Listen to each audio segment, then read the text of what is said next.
Hola, ¿qué tal a todos? Bienvenidos a mi canal. En esta ocasión vamos a analizar por qué las pantallas tienen resoluciones diferentes o tramados distintos. Mañana al despertar pasaré a buscarte otra vez. Esta noche me toca fracasar, que no puedo besarte el corazón. Si te has dado cuenta o lo has podido notar, hay fotografías que tienen una resolución demasiado alta o píxeles demasiado pequeños y esto hace que la imagen tenga mayor resolución. Lo mismo ocurre con las pantallas de serigrafía. Bueno, esto se debe a que estas pantallas están elaboradas con hilos que van cruzados horizontal y verticalmente.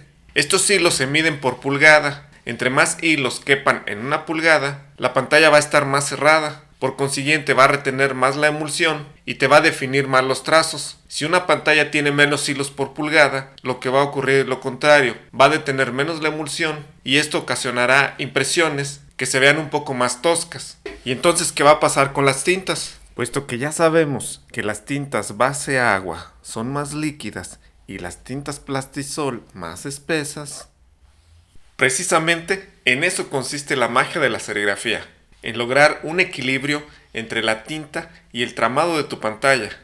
Personalmente, las pantallas que a mí me han funcionado con las tintas base agua son las pantallas de 77 y 90 hilos para estampar textiles o playeras, y cuando he estampado papel con trazos muy finos me sirve la de 120 hilos.